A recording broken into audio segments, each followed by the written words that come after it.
Selamat datang di TJL YouTube channel.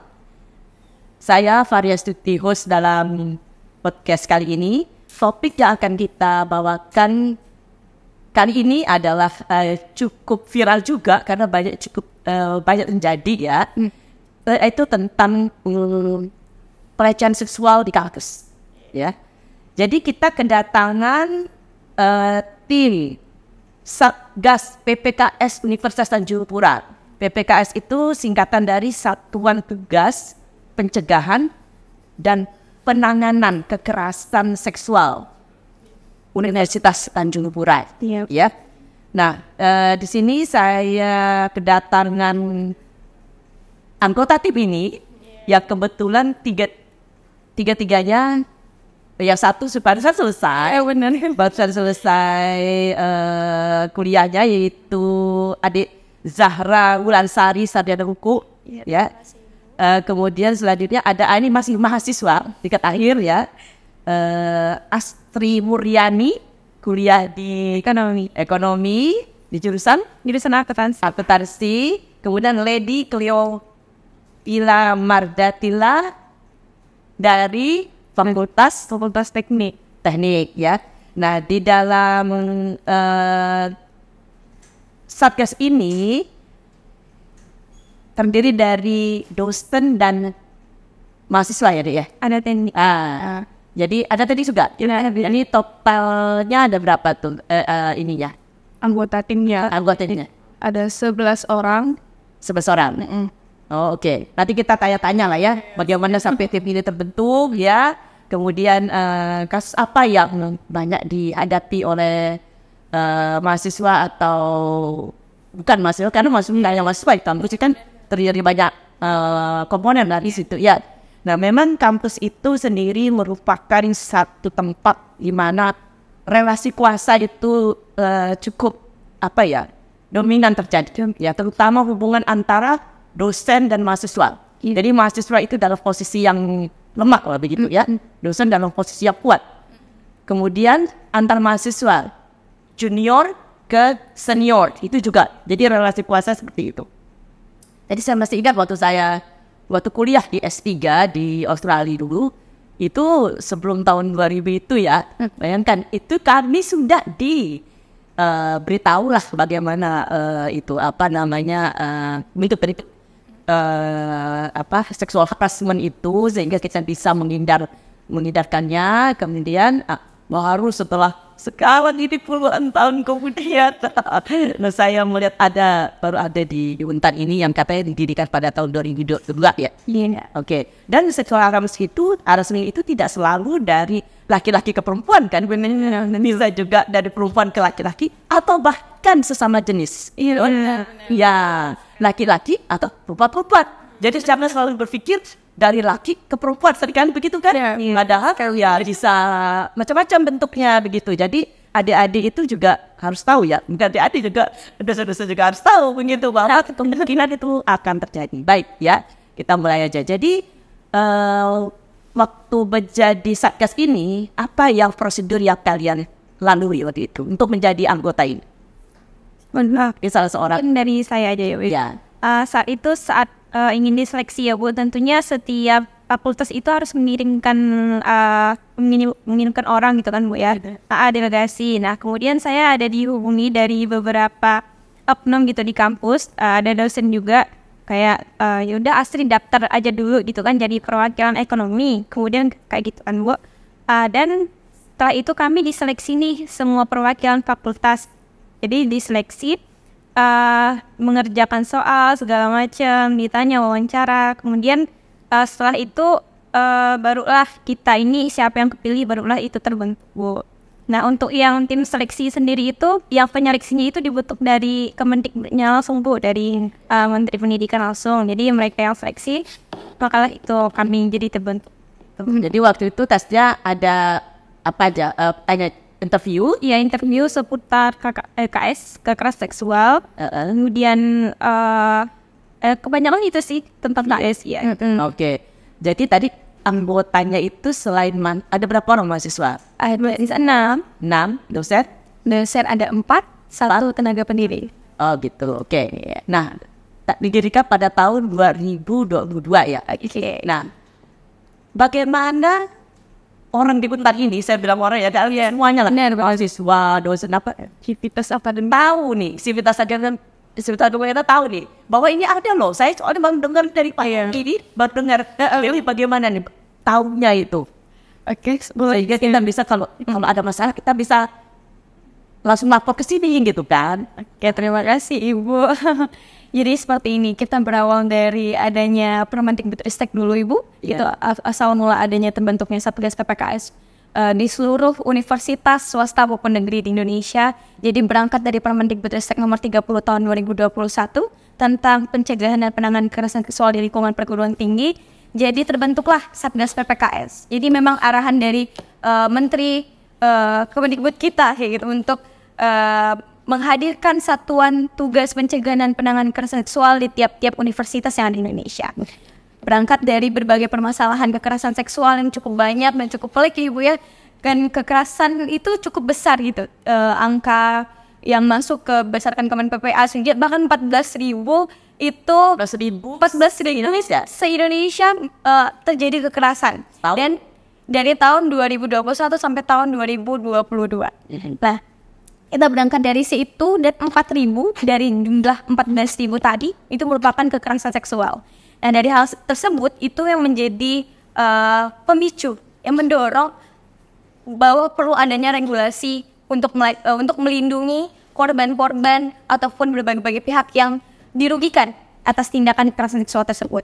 Dan Universitas Tanjung Pura atas arahan tersebut membentuklah tim Satgas PPKS yang kami di SK-kan langsung oleh Rektor dari tahun 2022 sampai berakhirlah nanti di tahun 2024 ini. Kayak gitu Ibu asal mulanya. Oke. Nah, tadi bagaimana ini promosinya? Promosinya ya. Karena kan tadi ya benar tahu nih ada di hutan pada tahun 2002 nih. Iya. Saya juga enggak tahu nih ada ini gitu. Gimana?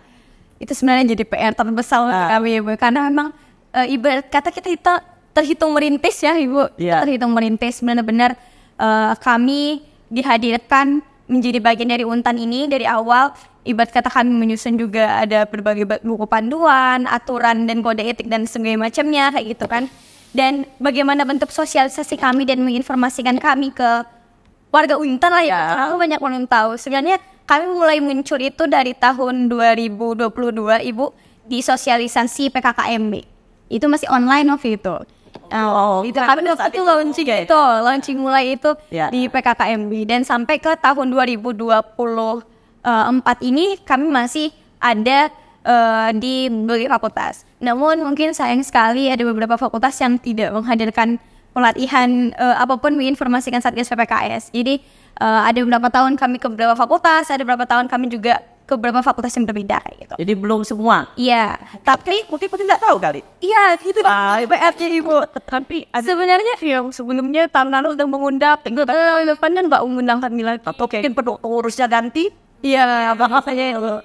Tapi kehadiran kami juga kami informasikan melalui sosial media Ibu. Kami ada sosial media, ada Facebook, ada Instagram, kami baru bikin TikTok kemarin ya.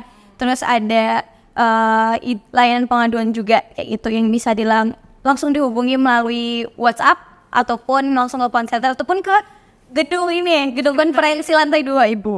Oh, katanya di situ. Oke. Tapi ada nomor yang kan namanya ini kan biasa langsung pengen cepat gitu ya. Iya. Ada nomor yang bisa dihubungi begitu ya. Ada Ibu. Jadi ada beberapa pun yang masuk ya, kasus yang masuk ada yang hubungi langsung lewat telepon atau WhatsApp dulu atau juga ada yang langsung ke kantor kami untuk melaporkan. Oke. Dari tahun 2022 di Untan itu ada berapa kasus yang dilaporkan ke Satgas ini? Untuk jumlah kasus Ibu dari tahun 2022 sampai 2023 itu sebenarnya jadi PR terberat kami untuk menginformasikan soal Satgas ini. Karena kenapa? Berdasarkan analisis yang coba kami cari kayak gitu. Kebanyakan korban itu takut Ibu untuk melapor. Takut? Iya, takut. Pertama, kenapa alasan korban takut melapor itu umumnya kan yang terjadi itu yang kami temukan itu korban itu merupakan mahasiswa ya Ibu ya. Dalam yang mahasiswa dengan hubungannya dengan macam-macam Bu, ada yang dengan dosen, ada yang sesama mahasiswanya, ada yang teman satu kelasnya, ada teman teman satu fakultas beda angkatan dan lain-lain kayak gitu. Jadi di tahun 2023 ini kebanyakan tuh korban takut untuk melapor. Mereka takut identitas mereka tersebar. Mereka takut misalnya apalagi pelakunya dosen ya Ibu, masalah dengan nilai dan skripsi kan? Ya, nanti mereka sudah benar-benar itu harus ada benar-benar jaminan ya. Iya, mereka harus ada benar orang yang bisa dipercaya gitu. Dan sangat kayak gitu dan percaya sama kami. Jadi di tahun pertama itu kami fokus gimana caranya masyarakat nih percaya gitu. Saya dulu, Tapi ada berapa tuh? Oke, itu berarti laporan itu tidak mencerminkan yang sesuai lah kejadian ya, artinya lebih rendah kan? Yang lebih rendah itu berapa? Tadi Ibu dari 22 sama 23 itu memang belum ada informasi laporan yang masuk. Ya. Satu atau ada satu kemarin ada satu kasus. Tapi itu awal sekali ya Bu ya, dan itu penyelesaiannya juga sampai karena waktu itu kalau kasus itu korbannya itu merupakan bayi dari Universitas Tanjung Pura dan pelakunya itu bukan bagian dari Universitas Tanjung Pura. Jadi penanganannya itu kami hanya bisa membantu kepentingan korbannya terlebih dahulu. Dia butuh kepentingan apa? Dia butuh kebutuhan apa, psikologis kah? Apakah bantuan dari medis dan semacamnya? Gitu. Di tahun 2023 sampai 2024 ini kami juga lumayan nih Bu. Lumayan. Kita juga udah gitu ya Bu. Udah dikenal, udah mulai dipercaya oleh masyarakat Untan. Itu data yang masuk sama kami itu udah sampai 7 kasus. 7 kasus loh, besar Besar Ibu. Karena kita kalau soal kasus harus sesuai ini, walaupun cuma satu pun kita bilang besar ya, supaya nilainya itu harus perhatikan lah. Tapi ya itu yang melapor ya Bu. Kami dengar dan tapi tidak melapor. Masih ada. Nah, dari 7 kasus ini apa ya banyaknya nih? Dosen mahasiswa atau bagaimana? Nah, secara garis besar korbannya memang mahasiswa Ibu. Jadi pelakunya dosen? Pelakunya ada yang dosen Ibu, ada yang mahasiswa juga, ada yang pihak luar. Yang dosennya berapa? Dosen kemarin dari 7 dua Ibu. Nah, kemudian apakah dia ada enggak yang itu sesama jenis kelamin? Ada berbeda. Ada. Ini lucunya Bu. Ini mungkin juga sebagai informasi ya kepada teman-teman sekalian. Bahwasanya memang kami menerima ada satu laporan yang mana korbannya itu laki-laki dan pelakunya juga laki-laki. Tapi ini yang pelakunya itu dari pihak luar. Oke. Nah ini garis besar ceritanya itu Ibu hampir mirip di beberapa kejadian yang kami temukan, baik itu yang melapor maupun tidak melapor. Ini berhubungan dengan kekerasan seksual berbasis online. Oh dia misalnya. Jadi misalnya kita kenalan ya Bu ya, kita kenalan di sosial media, kita kenalan di beberapa aplikasi yang untuk kita kenal lah kayak gitu. Kita nggak pernah nih tahu dia siapa, bebet bobotnya ini siapa dan mana gitu kan ya. Dan kita juga bahkan nggak tahu Bu ini laki-laki atau perempuan. Betul. Ya, jadi ceritanya ini banyak yang fake account ya. Iya. Jadi kenalanlah dengan ini dengan lawan jenis lah ceritanya itu. Dan ini udah jauh nih hubungannya ternyata temu. Mereka nggak ketemu. Nah, tapi tahunya itu sama jenis kelamin itu gimana dia? Itu udah ada pelaporan dulu Bu, baru kita ketahuan. Ternyata itu beda jenis kelamin. Jadi memanfaatkan melalui pemerasan ya Bu. Pemerasan. Jadi mereka itu mohon maaf sebelumnya itu video call seks Bu. Iya. Dia video call seks. Masalah kita korban gitu. Iya, dia lagi banyak Bu. Lagi marak orang luar. Iya benar sekali. Jadi mereka melakukan itu dengan mungkin karena dirayu-rayu dia ayolah buka dulu dikit, turunkan sedikit bajunya. Itu korbannya laki perempuan. Laki-laki perempuan juga bisa ya. Adianti nih, adik-adik mahasiswa nih. Tolong di-share ini anunya ya supaya tahu gitu kan. Jadi jangan tulak bucin-bucin gitu. Iya, betul. Ada korbannya laki-laki nih. Si ini laki-laki tapi nyamar diri perempuan ya. Saat si korban ini ayolah kita ketemu, dia nggak mau gitu. Ya udah kita teleponan aja. Tapi kalau perempuan pun aneh ya. Kalau misalnya perempuan minta ini gitu kan, iya aneh juga kan. Sebenarnya harusnya ada alert gitu loh, sama kita harus jaga-jaga atau menjaga namanya ya. Sense pokoknya itulah mudah jadi tahu mau diceritain gitu loh. Nah, ini perlu dikasih tahu itu. Iya, ini balik lagi ke konsep ini ya Bu. Terkadang hubungan dengan kekerasan seksual ini berhubungan dengan kesehatan mental juga bisa Bu. Karena umumnya yang terjadi yang kami temukan itu korban yang korban kekerasan seksual yang kayak gitu kan, kita kan mikirnya realitasnya kalau kamu otaknya sehat, ibarat kata ya, kalau kamu benar-benar sehat, kamu nggak bakalan mau buka baju kamu di depan yang bukan ini kayak gitu kan. Tapi di sini nih umumnya yang terjadi itu korban tuh lagi cari kasih sayang. Iya. Begitu. Mereka nggak dapat kasih sayang dari bisa jadi orang ya Bu. Keluarganya itu bisa jadi dia tidak mendapatkan kasih sayang dari keluarganya, dari lingkungannya. Jadi dia berusaha untuk mencari itu di luar. Dan ternyata tempat dia untuk mencari itu salah kayak gitu. Dan memanfaatkan dia kayak gitu ibarat kata. Jadi cari tempat lain lah ya. Jika memperbikan itu kan. Nah, selain itu tadi kan laporan ya. Nah, selama ini laporannya itu mereka langsung ke Satgas atau lewat WA atau bagaimana tuh yang melapor? Jadi kita ada bikin 3 jalur pengaduan yang umumnya banyak dipakai. Itu yang pertama melalui telepon atau WhatsApp. Jadi ada yang langsung telepon nih Bu, kita kan udah masang ini Bu, banner di setiap fakultas. Tuh ya ada. Di mana kita di sini? Ini fakultas yang baru nih. Iya ada nih. Milih transfer dari Sopaudin. Udah tempel dan terus fakultas itu kami sudah pastikan kami sudah kasih banner informasi pengaduan. Jadi bisa lewat telepon, bisa juga langsung ke kantor Satgasnya Ibu.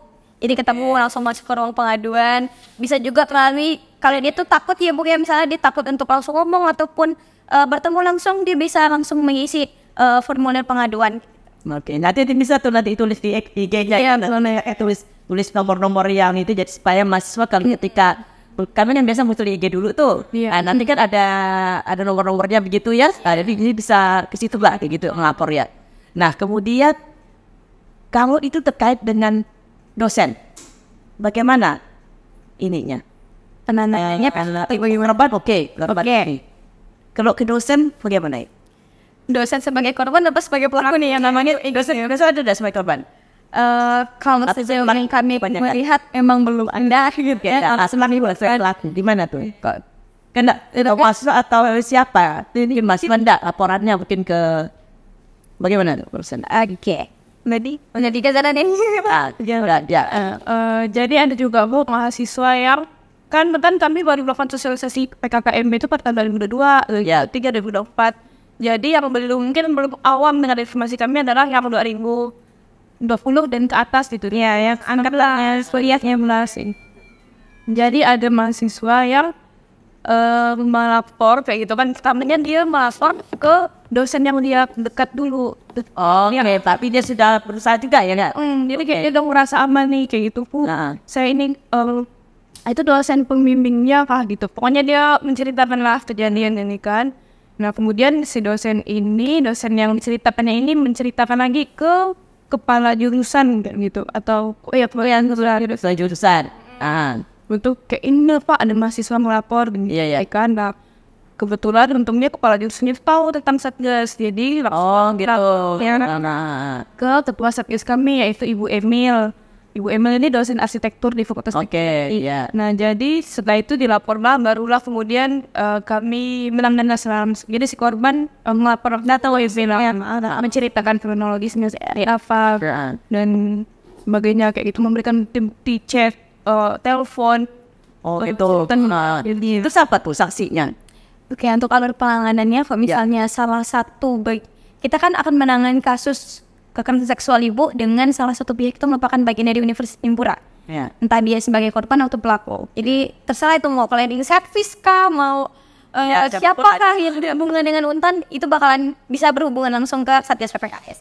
Jadi alur penanganan jika memang seandainya ditemukan mahasiswa ataupun dosen ataupun siapapun di Untan yang melakukan tindak kekerasan seksual, yang pertama kita nggak mungkin langsung kita judgement ya Ibu ya Mas ya. Kita bakalan harus diinvestigasi dulu. Investigasi dulu. Kita akan melakukan pemanggilan dan coba menelaah bukti-bukti yang ada, informasi dari korban, informasi dari saksi, pihak netral maupun dari terduga pelaku tersebut. Kalau memang seandainya itu pelaku itu terduga ini benar-benar melakukan kekerasan seksual, kami akan memberikan rekomendasi kepada rektor untuk menindaklanjuti hal tersebut. Bisa ada 2 kemungkinan, sanksi administratif berupa pemberhentian, ataupun kalau memang tidak terbukti melakukan kekerasan seksual, ya akan kita pulihkan lagi nama baiknya kayak gitu. Sebagaimana di pemberitaan mungkin sebagai terduga pelaku ya Bu ya.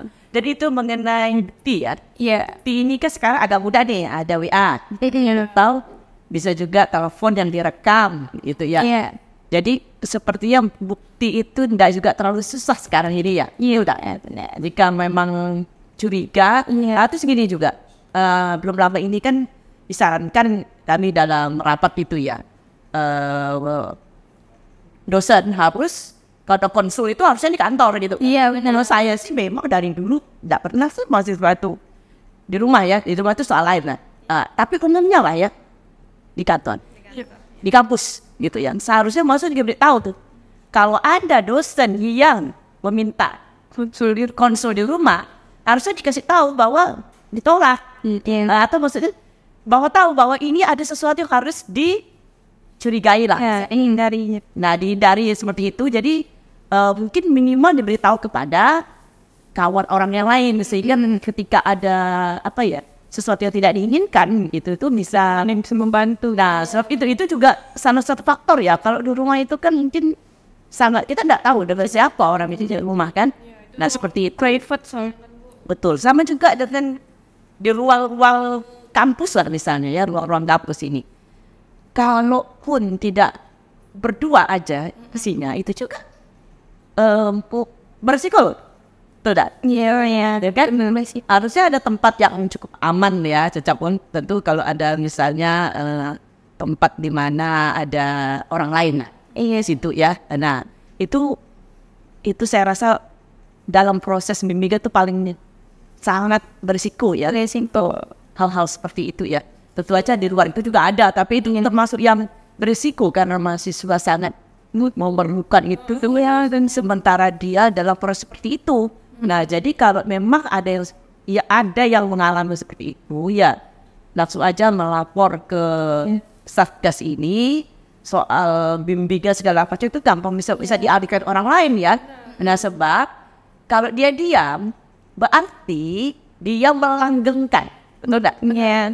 Nah, nanti dapat korban yang lainnya itu juga akan ya seperti dia juga begitu, dan itu udah kan dia terus jadi ya betul tidak terputus seperti itu. Jadi kita berharap lah ya kepada mahasiswa ya yang mendapatkan perlakuan yang seperti itu segera melapor gitu ya.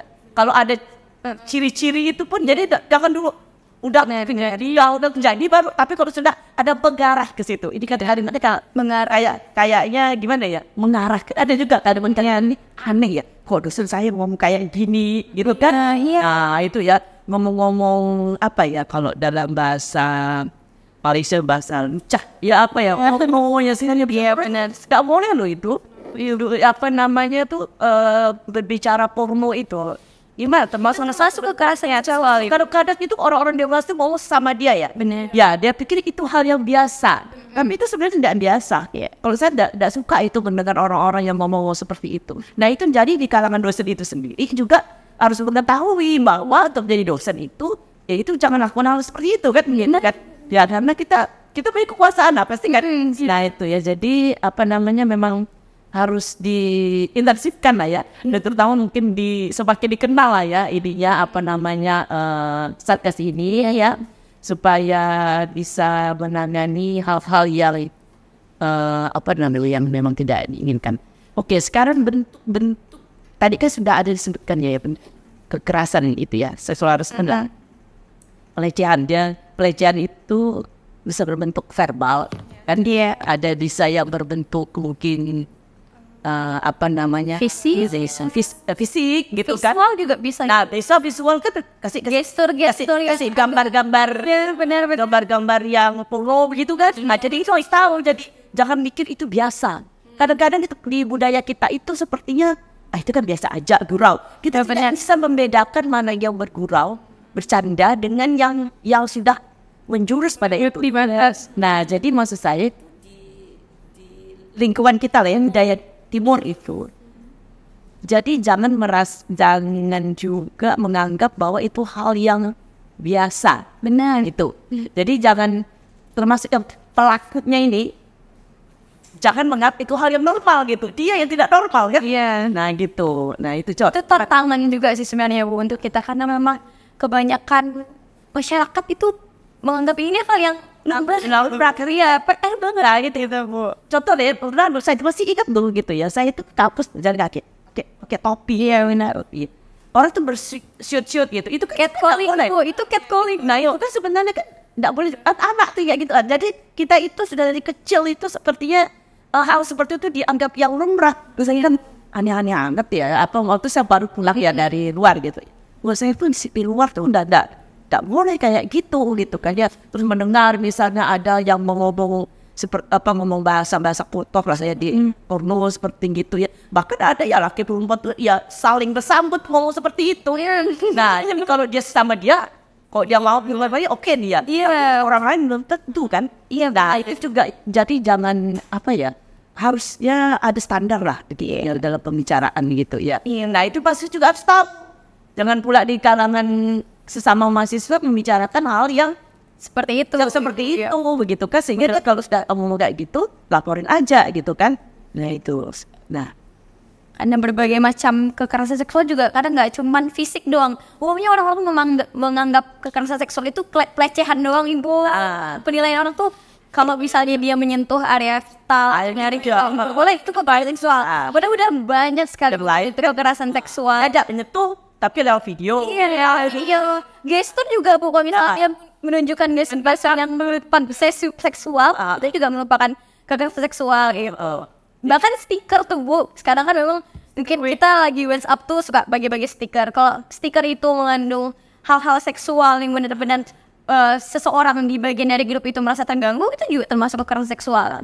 Ibarat kata ini budaya seharusnya bisa diharapkan tuh semua orang tuh kita berperan lah kayak gitu Bu, dalam mengambil langkah ini sama-sama untuk menghilangkan ini perlahan-lahan gitu. Dari itu saya pikir juga perlu ya, kalau jadi ingat pengalaman saya waktu di Australia juga perlu disebut, mungkin disosialisasikan ciri-ciri yang mengarah pada kekerasan seksual. Iya. Nah misalnya menggunakan bahasa kayak gini, atau jika gini, memang sangat banyak. Tapi minimal kita memberikan contoh. Sampai kadang-kadang orang merasakan wajar gitu kan. Nah, bahkan saya masih ingat dulu ya, kalau kalian diikuti sekian, kalau sengaja mengikuti kan berbeda dengan yang tidak sengaja mengikuti kan. Jadi kalau dalam beberapa menit Anda itu diikuti terus dengan jarak paling ada tuh ukuran itu sampai disebutkan. Jadi disebutkan ciri-cirinya supaya orang tuh tahu gitu. Oh ini kayaknya saya ini sedang dalam jebakan kah atau bagaimana. Nah hal-hal seperti itu mungkin perlu ya, perlu ada gambar gitu kan, dikasih tahu ya itu, sehingga mahasiswa sebagai tahu, oh ini sebenarnya saya bisa laporkan loh ya gitu kan. Nah seperti itu. Kalau pada saat sosialisasi sendiri Bu, kami jelaskan kayak gitu di Permendikbud nomor 30 tadi, disebutkan ada 21 jenis bentuk. Oh udah banyak. Nanti aturnya. Dan itu kami jelaskan satu-satu, kami berikan contoh gitu agar jangan hanya dipikir kalau udah kejadian doang kayak gitu yang kekerasan seksual. Kayak contohnya misalnya menyampaikan ujaran yang meremehkan tampilan fisik, kondisi tubuh, identitas gender, memperlihatkan alat kelamin dengan sengaja, menatap korban dengan nuansa seksual yang membuat korban merasa tidak nyaman, mengirimkan pesan, lelucon, gambar, foto, audio, video bernuansa seksual, mengambil, merekam, mengedarkan foto. Ini juga Bu jadi PR buat sama-sama, bahwasanya kalau kita menemukan suatu tindak kekerasan seksual dalam bentuk video atau foto, biasanya kadang gini Bu ya, kita neruskan nih Bu informasi. Nah sebenarnya dengan kita mengirim pesan, teks, video atau apapun itu berkait dengan kekerasan seksual yang tidak berhubungan dengan kita, khususnya kita yang bukan korban, kita telah melakukan kekerasan seksual secara tidak langsung. Dan itu juga termasuk langsung, tapi kan sekarang kalau di luar itu kita juga bisa termasuk melakukan kekerasan seksual, dan itu juga bisa ada sanksinya kayak gitu, Bu.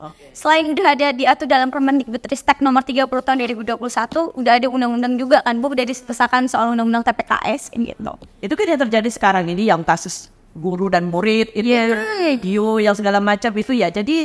Jadi memang perlu di ini. Kalau ada gambarnya mungkin di Instagram itu dimasukkan. Nah, Ibu tinggal buka aja Satgas PPKS titik Untan. Nah, ada termasukkan 21 bentuk kekerasan seksual beserta gambar contohnya. Nah, jadi teman-teman bisa langsung tahu, oh ini kekerasan seksual nih. Nah, jadi baiklah, kita harap podcast ini di-share. Nanti saya boleh jadi nanti saya share juga ya ke adik-adik. Silahkan juga di-share kemana-mana supaya minimal kita menghindarkan lah, jangan sampai udah jadi korban baru. Nah itu agak susah dah ya. Maksudnya penanganan itu pasti lebih berat lah daripada kita. Kalau memang kita mampu mencegah, apa harus terjadi dulu. Tapi untuk itu kita harus tahu dulu nih ciri-cirinya kayak apa kan gitu ya. Saya mencegah itu tadi Bu ya. Iya benar. Jadi saya pikir mudah-mudahan lah sedikit ada sosialisasi ya dengan ada kayak gini. Saya berharap tugas adik-adik ini berjalan lancar ya, mudah-mudahan juga itu akan mengurangi kejadian kasus kekerasan seksual di kampus Universitas Jayapura. Kalau bisa ya tidak ada sama sekali gitu kan. Tapi tetap kita harus berjaga-jaga gitu ya, karena namanya manusia ini kadang-kadang kalau tidak ada kontrol ya semakin bebas gitu. Jadi perlu diingat bahwa ya itu ada Satgas PPKS pencegahan dan penanganan kekerasan seksual di Untan. Silahkan melapor, nanti nomornya nanti kita akan tulis di IG kita ya, supaya cepat ditangani. Terima kasih atas informasinya. Selamat bekerja. Oke. Mungkin boleh kami informasikan sesuatu, Ibu? Ya silakan. Jadi mungkin ini juga himbauan untuk semua mahasiswa Civitas Akademika yang ada di Untan, khususnya di Fakultas Ekonomi dan Bisnis. Bahwasanya memang saya berharap bahwasanya kita semua itu berperan sebagai bagian yang dapat melakukan penanganan dan pencegahan kekerasan seksual. Kalau misalnya ada ditemukan suatu, misalnya ciri-ciri yang Ibu bilang, ada yang mencurigakan nih kok tiba-tiba dosen ini ngajak saya ketemu atau semacamnya dengan minta sendiri semacamnya gitu. Mohon untuk jadi pihak yang peduli, Ibu. Jadi jangan biarkan korban itu merasa sendiri, untuk lagi kita sebagai saksi ya, sebagai rekan, dan juga untuk kita sebagai korban jangan pernah merasa dirinya sendiri. Jika memang lingkungan kita tidak dapat mendukung kita dalam menghadapi ini, coba bertemu dengan Satgas PPKS. Jadi ada juga yang kita temukan, Ibu, korban ini udah coba nih diskusi sama temannya, dia bilang, kamu ini terlalu berlebihan. Itu dia ada biasa-biasa aja gitu kan. Dan santai bahas satu semester bentar gitu kan. Ibarat kata dia tidak terdukung, Ibu. Dia ngerasa, oh ini salah aku Kak, aku harus bertahan kayak gitu. Dia jadi self blaming, menyalahkan dirinya sendiri gitu. Dan kehadiran Satgas PPKS juga harus diinformasikan ke teman-teman bahwasanya kami tetap akan melindungi teman-teman, melindungi identitas teman-teman, kerahasiaan teman-teman, dan dipastikan dengan melapor ke Satgas PPKS bukannya teman-teman akan berhenti kuliah, nilainya bukan makin buruk, bukan bakalan terintimidasi oleh pelaku maupun dosen semacamnya. Teman-teman akan dapat terlindungi secara maksimal. Itu yang kami pengen tekankan ke seluruh mahasiswa dan Civitas Akademika. Ya mudah-mudahan sukses ya. Terima kasih. Mudah-mudahan lain kali kita bisa membicarakan ini dengan topik yang agak sedikit banyak sibuk yang kita bisa bahas. Mari.